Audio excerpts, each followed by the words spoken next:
Hello, magandang gabi. Patuloy tayo sa pag-react dun sa live ni Sardonsky. Wala hindi humarap Ito na yung closest thing na debate na mangyayari.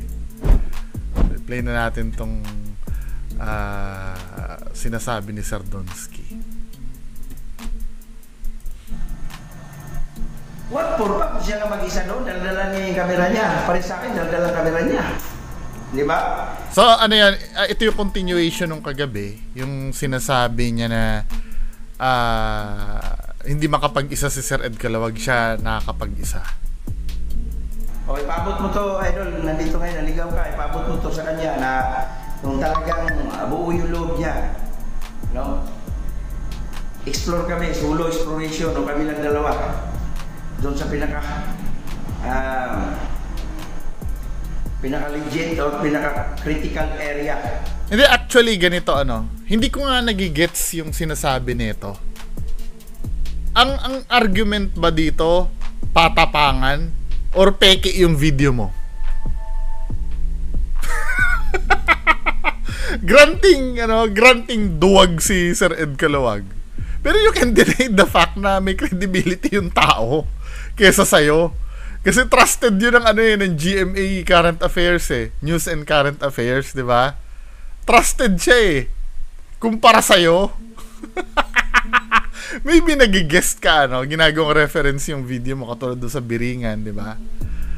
Alam mo, di ba, nag-post ka nag-post ka dati Ito yun, wait lang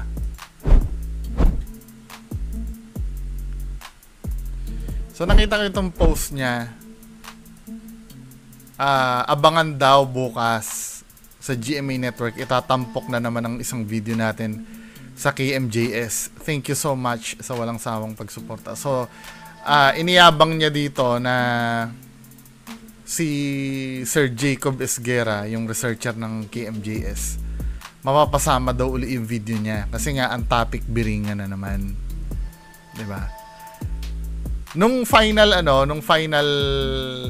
editing, bakit nakat yung video mo? Nung pinalabas na November 5, tingnan niyo yung November 5 episode ng wala yung video ni Donsky doon. Alamin niyo kung bakit nawala. Di ba? Anyway, pagpatuloy natin tong reaction video kay Sir Donsky. Kasi nga, di ba, kung ikukumpara yung sarili mo kay Sir Ed Calawag, may credibility si Sir Ed Calawag.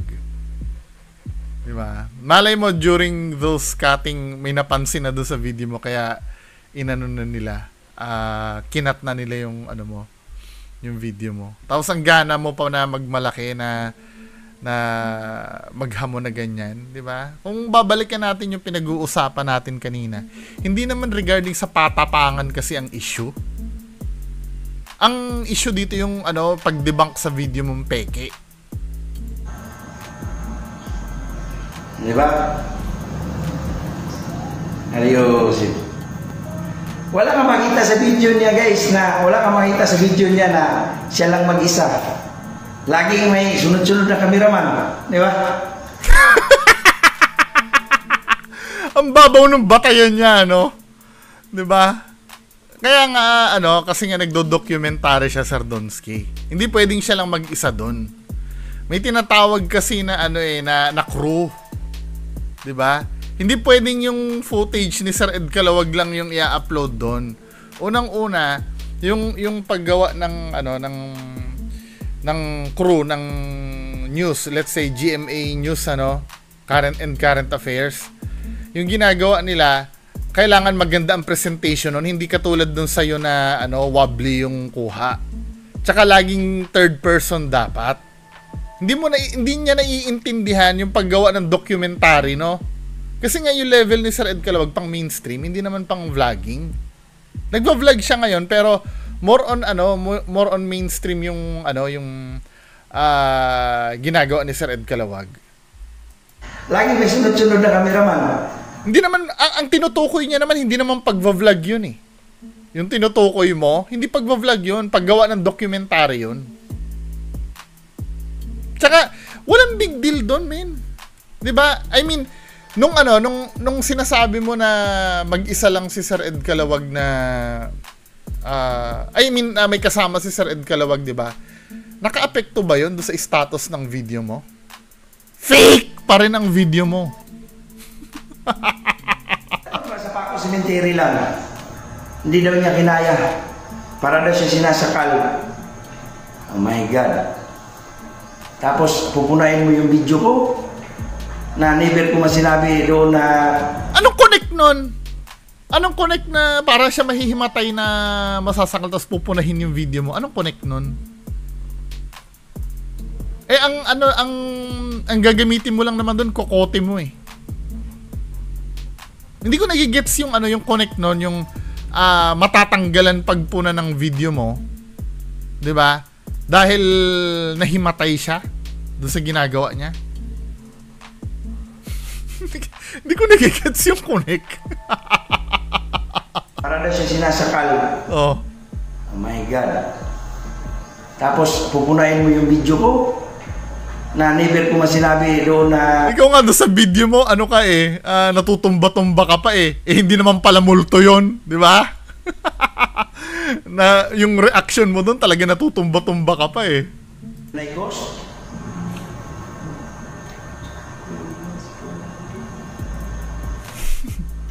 Niya kala sabi niya Mia Khalifa, ipaabot mo yun sa idol mo ha. Ipaabot mo yun sa idol mo kay... Di ko siya pwedeng harapin sa live niya kasi nga... Hindi sa live ko, kahit sa live mo. Kasi nga, di ba, yan ang concern nyo, yung kinikita sa YouTube. Wala akong pakialam doon. Basta kahit sa live mo, kahit sa ang channel tayo humarap, okay ako doon. Kahit kay Boy Balud pa, kay Kuya Red na channel pa, kahit saan. Basta bigyan nyo lang akong pagkakataon na i-present ko yung evidence ko. Yun lang. Wala akong pakialam kung kaninong 'di ba, yung aakyat sa live niya. Wala akong pakialam doon, 'di ba? Kahit saan kahit sa channel mo, iyon na lahat ng revenue nung live natin. Lang yan, i-SP ba kulang sa pansin, 'di ba? Para umangat siya. So, bawal? Lahat naman ng YouTuber ganyan yung ginagawa. Yung mga kasamahan mo nga pinapaangat mo, 'di ba? Bawal? Di ba? Tinatanong ka lang doon sa video mo, men eh. Bawal ba yon? Di ba? Di ba lahat nung ikaw nag-uumpisa ka rin, gusto mo rin umangat? Huwag naman tayong plastic dito, men. Di ba? Wala. Instead na i-depensa mo yung video mo, ang mga sinasabi mo, gustong umangat, gustong umano. Wala yon, di ba? Kung gusto mong pigilan ang pag-angat ko, harapin mo ko, durugin mo ko. Hindi ako aangat nun. Pero kaiiwas mo ng kaiiwas, tandaan mo, ikaw yung lulubog, ako yung aangat. Kahit na pabor pa nga sa akin tong ginagawa mong pagtakbo eh. Ultimo nga, banggitin ko yung pangalan niya, hindi deserve. Sabihin mo yun sa kanya. Okay?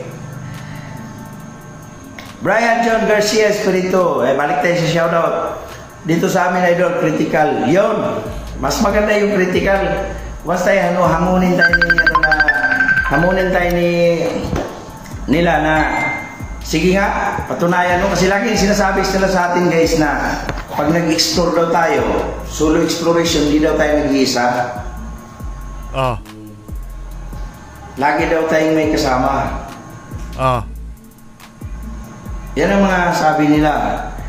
Kaya, shoutout pala kay Lovely Gonzales dyan. Si Ariel Serra. Si Ed Calawag.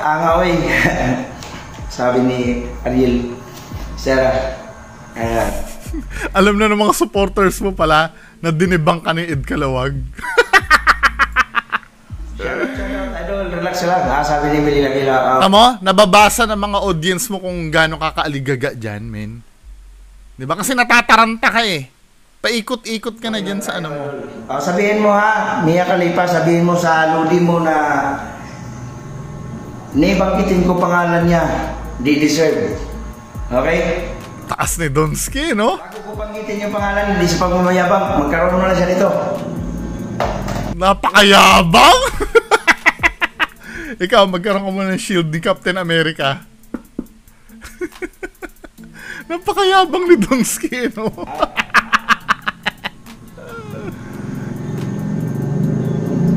Kumbaga sa puno ba? Kumbaga sa puno, hitik sa bunga kaya binabato tayo. Anong hitik doon? Doon sa mga video mong peke. 'Di ba? Ito yung sinasabi ko sa inyo, sila Sir Donsky kasi hindi to sanay sa social media talaga.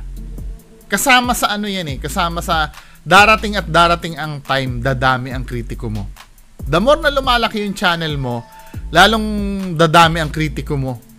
Lahat ng mga big time YouTuber napapagdaanan yung pinagdadaanan. Ang problema mo, mas pinipili mong tumakbo kaysa harapin yung mga yung mga balakid, 'di ba? Mas pinipili niyang tumakbo. Normal yan, Sir Donsky, na marami kang kritik. Hindi uubra yung laging iwas ka ng iwas. Ito yung dito. Ito yung nakakagulo, no?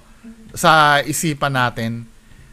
Parang napapaisip ako na hindi ka pwedeng questionin dahil may silver play button ka. So kung ganun yung magiging level, yung mga ordinaryong followers mo, hindi ka pala pwedeng questionin. Kasi ang sasabihin mo sa kanila, kailangan magkaroon ka muna nito, yung silver button.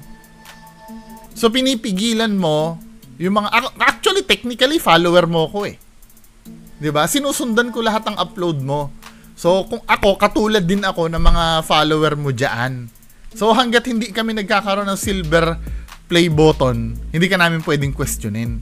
Ang gusto mo lang lagi, lamunin yung tae na ilalabas mo. Come on, di ba? Pero thankful din ako kasi nga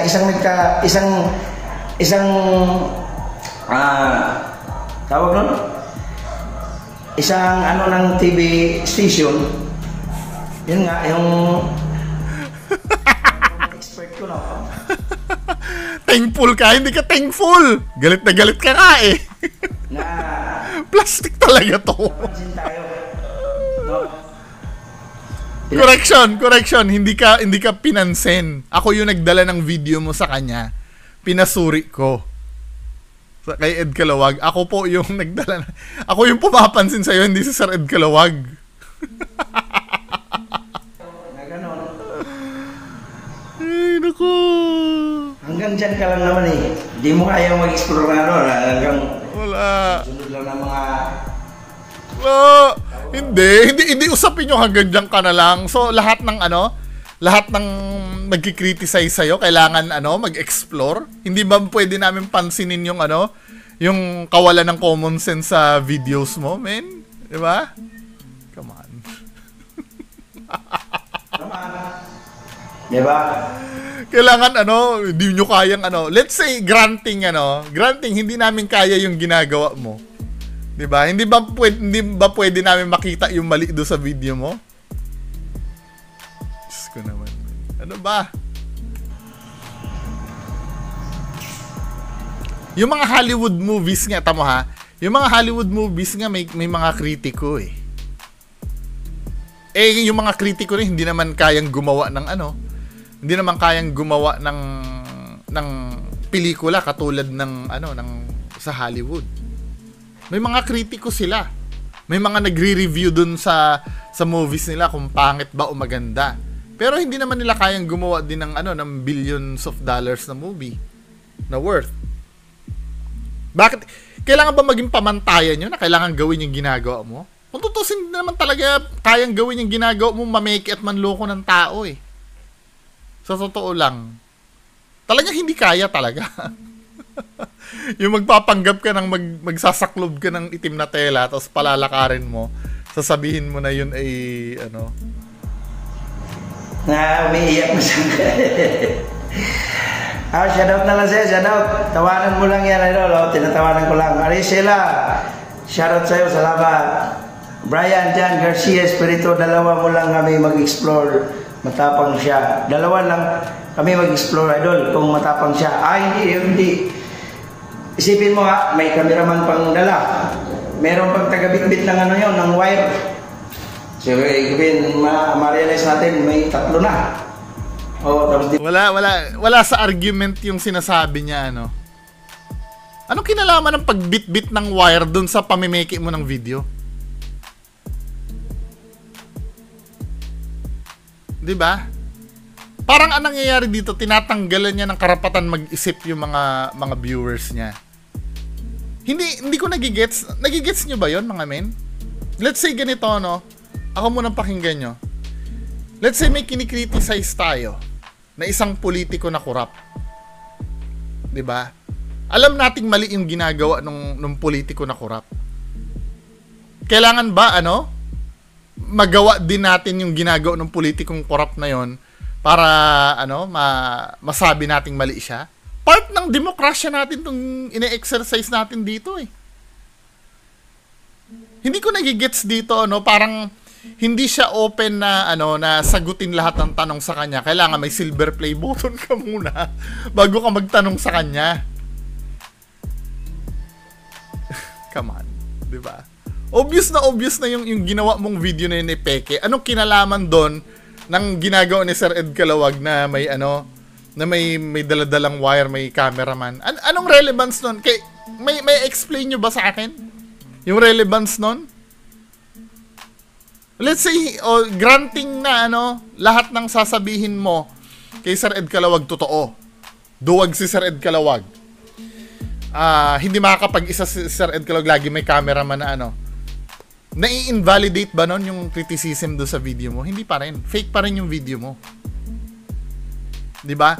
Kontra-kontra pa rin yung sinabi mo na wala ka sinabing ghost pero sinasabi mo black lady. 'Di ba? Walang substance yung sinasabi mo. Hanggang doon lang sila. Tapos yung isa na sabi kay Sir Ed Calawag, hanggang doon lang siya. Sinabi niya kay Sir Ed Calawag, hanggang doon lang siya.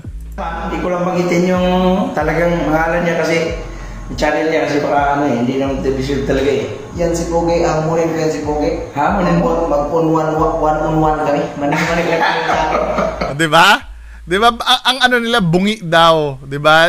Diyan gaganti si Donsky. Diba? Kaya pag magdidebate kaming dalo nito, ang mga niyan, bungi. Diba? Ako nga, siniser pa kita eh. Kahit na pamimeki yung ginagawa mo, diba? Alam mo kasi, yung isa din, yung sinabing expert ba? Expert ko no. Kaya nagkakalaiti, alam mo bakit? Uy! Nanggagalaiti ba si Sir Ed Calawag? Hindi nanggagalaiti si Sir Ed Calawag. Panoorin niyo yung replay ng reaction namin. Wala, kalma lang si Sir Ed Calawag. Sinungaling talaga to, no? Di ba? Sinungaling talaga to si Donsky. sa TV station, no? Kaya yun din tumutol sa akin eh. Nung kukunin ako ng na papuntahin doon sa Biringan na talagang isulo explore ko. Daling ko yung camera ng Jimmy. Tinutulan ka? Sinungaling ka? Tinutulan ka ni Sir Ed Calawag? Hindi ka nga kilala ni Sir Ed Calawag eh. Tinutulan daw ni Sir Ed Calawag na dalhin daw siya may natuklasan lang kasi ang GMA sa'yo.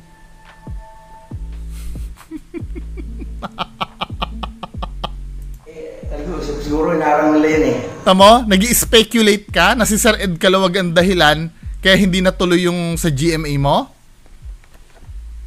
Nadalhin yung camera crew na kasama mo? Naiintindihan mo naman pala yung sistema ng paggawa ng documentary series ng GMA eh. Bakit kini-question mo yung yung pagkakaroon ng cameraman ni Sir Ed Calawag? Conflicting, di ba? Conflicting yung sinasabi niya. No? Hindi ko nagigets. Di ba? Pero yan si Ed Calawag. Kasi nga, iyak na iyak sila ngayon kasi nga wala talaga sila. Wala silang amats eh. Max! Si Ed Calawag, pareho rin kami dalawa. Walang kain.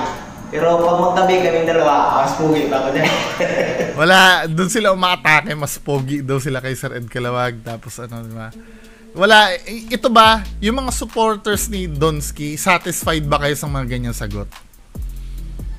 Kapag ang pinipinpoint, nagiging objective tayo tungkol sa video niya yung pinupuna, ang ugaling-ugali yan talaga ng mga fans din ni Donsky eh. Ang papansin nila itsura ni Sir Ed Calawag, 'di ba? Yung pagiging duwag ni Sir Ed Calawag. Wala eh, nililihis nila yung main issue eh, no? Na ang main issue dito yung pag ano nyo, yung paggawa nyo na fake na video. Yun na lang i-explain nyo. Yung explanation mo nga na hindi yun multo, sablay ka dun eh. Kaya kailangan talaga matanong ka dun. Dun sa mga issue sa video mo. Binibigyan ka naman ng chance min eh. Pero mas pinipili nyo na napansinin yung itsura ni Sir Ed Calawag, di ba? Ang gwapo kasi ni Donsky, di ba? Napakagwapo, napaka-pogi ni Donsky. Sobrang pogi ni Donsky tsaka ni Boy Balod. Ayun nga guys, no? Tingnan mo yung mga nakakatawa lang, no? Tingnan mo yung mga nire-react nila. Oh. Tatawa ka na lang kasi parang nagmamakaawa na huwag nyo na panuorin yan. Uy! Nagmakaawa ba kami na wag panuorin yan? Sinungaling na naman to. Sinungaling? Ini-encourage ko nga na manood sa'yo at suriin yung video mo. Diba? Kung sasabihin ko na wag panoorin yung video mo, paano pa ako magiging tama nun kung hindi nila makikita yung objective truth na sinasabi ko? Pwede ba? Wala akong halimbawa magre-react ako dito, wala akong pinapakitang video mo, sasabihin ko lang, alam nyo peke yung video ni Donsky kasi may nakita akong ganun. Pwede ba yon? Ini-encourage nga namin, tingnan nyo yung video sa timestamp na to. Sinasabi ko nga yung video na re-reactan ko eh. Itong video na to ay video ni Donsky. Ang title ng video ay ganito. Yun ang sinasabi ko eh. 'Di ba? Ini-encourage ko yung mga tao na panoorin ng video mo. However, pag nandun na yung tao sa video mo at negative na yung comment, binubura na. Pare-parehas kayong ganun. Napakasinungaling talaga nito. Kasi kikiin sila, parang iiyak eh. Pag once na may i-upload. Oh, hindi kami iiyak. May upload si Vince. May upload yung isang parang gusto na umiyak eh. Ba't doon kayo manonood? Dito na lang kayo sa amin. Ay, hindi. Yun ba yung sinabi ko? Yun ba yung sinabi? Ini-encourage namin na manood yung tao sa inyo. Dahil eventually, dahil sa sinabi namin, pag pinanood na kayo ng tao, malalaman na ng tao yung mali. Diba? Hindi nagwo-work to. Itong ginaganito mo. Sumagot ka na lang sa issue. Parang ginagawa pa, no? Paano naman kasi panoorin kayo lang sa studio lang kayo lagi? Di ba? Ito naman paranormal expert. Pagpupunta doon sa maraming kasama. May kami. Ano relevance doon kung maraming kasama pag pumunta? Kanina ko pa tanong yun eh. Nakikitaan nyo ba ng ng punto? Nasa studio lang daw ako at yung isa naman palagi may kasama pag pumupunta. Anong relevance sa pamimeke ng video mo? Di ba? Simple lang naman kasi i-diagnose yung problem eh. Or simple lang naman i-fix yung problem. At I'm so sure wala sa amin yung problema. Nasa video mo yung problema. Ngayon, para ma-fix yun, dahil nakitaan ng mali, sagutin mo. Yun na hindi mo ginagawa. Gagawa kasi ng mga bubo ba? Ha? Gagawa ng mga bubo. Yung nanonood sa kanila, kung bubo sila, yung nanonood sa kanila, mas bubo eh. Hindi kasi... Mga nanonood daw sa akin, mga bobo daw, papayag kayo nun? Mga bobo daw yung mga nanonood. Diba? Wala nga humarap sa akin kahit isa, kahit supporter mo na nga lang eh. Kahit ikaw mismo. Ito, just imagine, sinugod ko na siya dyan. Sinugod ko na siya dyan sa, dyan sa, excuse me, dyan sa teritoryo niya. Sinugod ko na siya. Hindi pumalag. Nakakahiya yun, men. Alam mo, bilang supporter mo, ako, para sa sarili ko, mapapahiya ako nun. Pucha, yung idol namin, hinamo ng harap-harapan, hindi pumalag. Come on. Diba? Habang buhay na lang kayo magtatago ng ganyan na pagka puro mga gaslighting ang gagawin nyo sa kritiko nyo. Maaring ako, pasalamat nga kayo, nag-iisa lang akong kritiko nyo, min eh. Paano pag dumating ang time na napansin kayo nila Real Talk Darbs? Durug-durug kayo nun. Yung halimbawa, millions na yung followers nyo. Kasi yung level nyo, yung narating nyo na yung level nila Agassi Cheng, nila Zacaro. Sino pa ba? Sino yung kasama ni Zacaro? Na maraming subscribers din. Steve Runin, di ba? Pag mga level na kayo nun, tapos milyones na at may nasilip sa inyong ginawa inyong katarantaduhan, pag naisa lang kayo kila Nico David, kila Real Talk Darbs, kila Attorney Libayan, yari kayo, men. Sa akin pa nga lang nangangamote na kayo. Paano pa dun sa mga tao na yun pagka lumaki na yung followers nyo? I doubt kung magpapatuloy pa yan, Pero, hoping, di ba? Hindi ko naman sinasabi na hindi kayo sisikat eh. Hoping na dumating yung time na millions of subscribers na meron kayo. Paano pag yun na yung mga nag-analyze sa inyo? Baka bigla na lang kayo malusaw. Hindi forever kailangan yung takasan yan. At pag dumating na kayo sa status na yung talagang nasa tuktok na kayo, tulfo ang haharap sa inyo. Maniwala kayo sa akin. Kaya magpasalamat kayo, ako lang yung nakakaharap nyo, ako lang yung kritiko nyo. Madali naman ako, open ako dahil pag ibang vlogger ang nanghusga sa inyo, nag-criticize sa ginagawa nyo, yung talagang sobrang impluwensya, madudurog kayo, maniwala kayo sa akin. Kung ngayon pa lang hindi pa kayo sanay sa mga ganito, part ng ng buhay sa social media yan, min eh. Yung ganyan, lahat naman ng mga influencer na sumisikat sa napapagdaanan yan eh. Pero yung ganyan, yung iiwasan nyo ng iiwasan, hanggang kailan? Diba? Hanggat may kumakapit sa inyo, hanggat may mga bobo tanga-tanga na sumusuporta sa inyo, paubos na ng paubos ang suporta nyo. Sa totoo lang, yung subscribers na nakikita mo na yan, diba? Tingnan natin yung channel ni Sir Donsky. Sasampalin ko ng realidad si Sir Donsky. Sir Donsky, ang subscribers mo ay 292. Hindi ka naman nagbabago ng content. May intindihan ko kung nagbabago ka ng content eh. 292 ang subscribers mo. Kahit man lang sana kalahati niyan manonood sa'yo. Pero kung makikita mo dito, yan 292,000 na subscribers mo, biro mo ang views mo 18k, 26k, 20,000. Nasa na yung yung 250 plus na 250,000 subscribers mo? Ayan ito may 66,000 ka. Nasa na yung 200,000 mo na subscribers? Itong humagulgul ng iyak na to, ito yung peking iyak yun, di ba? Kaya pinanood ng marami yan. Kaya nga pinanood yan para i-bash na lang yan eh. Hindi na, akala nyo ba yung mga nanonood dahil manghang-mangha pa sa ginagawa nyo? Hindi na. Karamihan yan, bagamat may mga fans pa rin naman kayo, di ba? Karamihan dyan kasi, para na lang i-bash yung palabas nyo.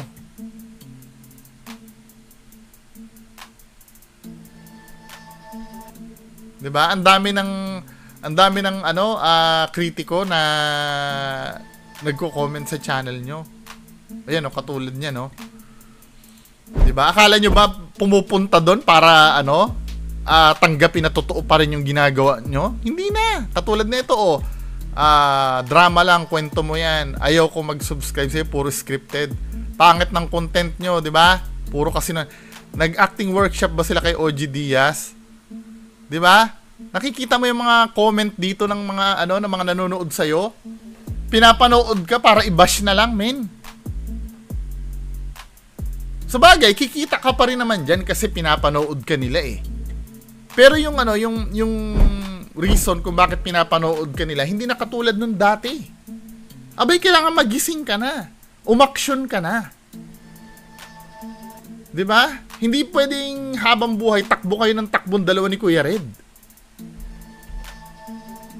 'Di ba? Tigil-tigilan nyo na yan, men. Para sa mga nanonood din sa inyo yan eh.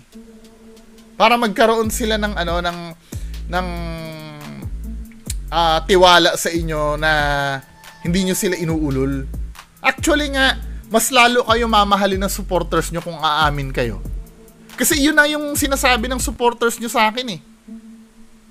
Alam na namin na fake. Tanggap na kayo na fake kayo. Ang gagawin nyo na lang, umamin na lang. Hindi nyo pa gagawin? Lahat ito tapos na. Tapos na ito lahat. Kapag umamin kayo. At sinasabi ko sa inyo, pag umamin kayo at nagustuhan yung ginagawa nyo, lalong magiging successful kayo. Pero the more na ipipilit nyo na totoo yung ginagawa nyo, na fake naman, I doubt. Matatapos din yan, men. Matatapos din. Pag hindi totoo ang ginagawa mo, matatapos din yan. Darating ang time matututo yung mga tao. Tinan mo sila, istoryang kilabot, sila Ghost Hunter 18. 'Di ba? Sila AlphaGo 01. Kahit pa may naririnig ako ng bubudol-budol si AlphaGo 01 o sila 44, nag-aminan na yung mga yon, ano pang balakid ang meron sa kanila? Pwede nilang sabihin, halimbawa kung naniwala sa kanila, pwede nilang sabihin, let's say si istoryang kilabot, yan, ang pagkakaalam ko, siya yata yung kauna-unahan naglagay ng for entertainment purpose sa video eh. Si istoryang kilabot. Di ba? Pagka halimbawa may meron sila sa hindi naman po namin sinasabing totoo yung ginagawa namin eh. Kasi umamin na kami dati eh. Pwede nilang sabihin yun. Parachute nila yun eh. Eh kayo, hanggang kailan nyo paninindigan na totoo yung ginagawa nyo? Nakakahiya, di ba?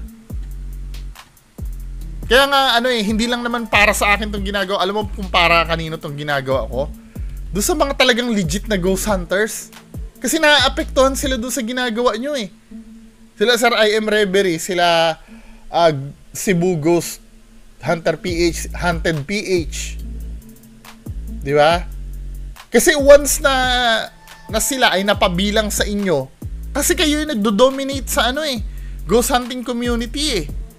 Pag sila ay napabilang sa inyo, pag may kabulukan kayong ginawa, damay yung mga yon. Pati yun, fake na. Diba? Yung mga taong nagpapaka-legit, magiging fake na para sa inyo. Ay, para sa mga tao. Anyway, mga kabayan ko, ano masasabi nyo dito? Maraming salamat. Bye-bye. Gumising ka.